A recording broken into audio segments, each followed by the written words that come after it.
அதுங்களோட ஆக்ரோஷத்தை காட்ட ஆரம்பிச்சிரும்.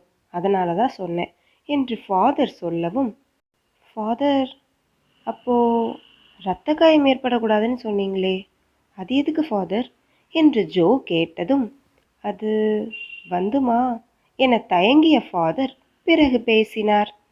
மனுஷங்களோட ரத்தத்தை விரும்புகிற ஆவிகள் இரத்த வாடைக்கு வந்துடும்.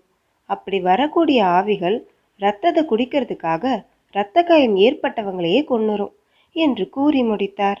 அதை கேட்டதும் ஜோ பயத்தில் எச்சை முழுங்கினாள்.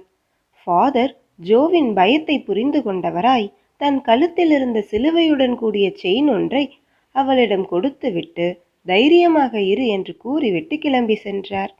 ஃபாதர் கிளம்பி போனதும் ஜோ அவர் கொடுத்த செயினை அணிந்து கொண்டாள். செயினை அணிந்ததும் தான் சற்று தைரியம் வந்தது போல உணர்ந்தாள். பிறகு தன் அறைக்கு சென்று இனி என்ன செய்யலாம், ரித்திக்கிட்ட என்ன சொல்லலாம் என்பதை பற்றியெல்லாம் யோசிக்க தொடங்கினாள். அவ்வாறு யோசித்தபடியே உட்கார்ந்திருந்த ஜோ கதவருகே தன்னை யாரோ கவனித்து கொண்டிருப்பது போல உணர்ந்தாள். தன்னை யாரோ பார்ப்பதை உணர்ந்த ஜோ சற்றென்று திரும்பினாள். அங்கே ரித்திக் நின்று கொண்டிருந்தான்.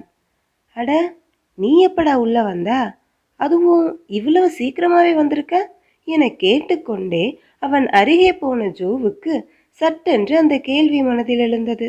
உண்மையில இது ரித்திக் தானா? ஜோவிற்கு தன் அருகே நிற்பது ரித்திக் தானா என சந்தேகம் எழுந்தது. உடனே சற்று பின் நகர்ந்தவளாய் அவனது முகத்தை நன்றாக உற்று பார்த்தாள். ஆனால் ஜோ பின்னோக்கி நகர்வதை பார்த்ததும் ரித்திக், என்னாச்சு பேபி என கேட்டுக்கொண்டே சென்று அவளை கட்டி கொண்டான்.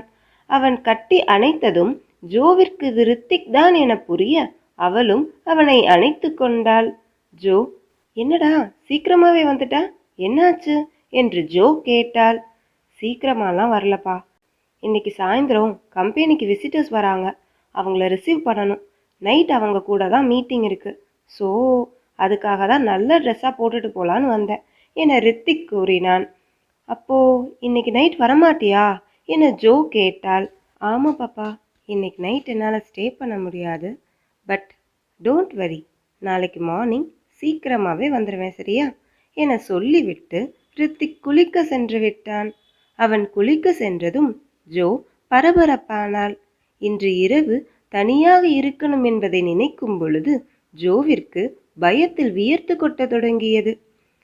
ரித்திக் கிட்ட பேசாம எல்லாத்தையும் சொல்லிட வேண்டியதுதான், அப்போதான் நாம நிம்மதியா இருக்க முடியும் என நினைத்த ஜோவிற்கு சட்டென்று அது தோன்றியது. கோகிலாமா தனியா தானே இருக்காங்க, அவங்க தைரியமா இந்த சுடுகாட்டில் இருக்கும்போது நாம மட்டும் ஏன் இவ்வளவு பயப்படணும்? அவங்க கிட்ட பேசிட்டு ரித்திக் கிட்ட சொல்லிக்கலாம் என நினைத்த ஜோ இன்னைக்கு நைட் வேணும்னா அவங்க கூட தங்கிக்கலாம் என முடிவெடுத்து கொண்டாள். சிறிது நேரத்தில் ரித்திக்கும் கிளம்பி சென்று விட்டான். மாலை நேரமும் வந்துவிட்டது. அதுவரை வீட்டில் தனியாக உட்கார்ந்திருந்த ஜோவிற்கு மாலை நேர இருள் சூழ ஆரம்பித்ததும் தானாக பயம் தோன்ற ஆரம்பித்தது. அதற்கு மேல் வீட்டில் இருக்க தைரியம் இல்லாத ஜோ டேனியையும் ரீனாவையும் தூக்கி கொண்டு கோகிலாவின் வீட்டிற்கு சென்றாள். அங்கே கோகிலாவின் வீட்டுக்கதவு மூடியிருந்தது. கதவை தட்டினாள். சிறிது நேரம் ஆகியும் கூட கதவு திறக்கப்படாததால் ஜோ கதவை சற்றே தள்ளினாள். கதவு திறந்து கொண்டது. கோகிலாமா என குரல் கொடுத்து கொண்டே வீட்டிற்குள் எட்டி பார்த்த ஜோ அதிர்ந்துதான் போனாள். அங்கே வீட்டு சுவரில் கோகிலாவின் போட்டோ மாட்டப்பட்டு அதற்கு மாலை போடப்பட்டிருந்தது.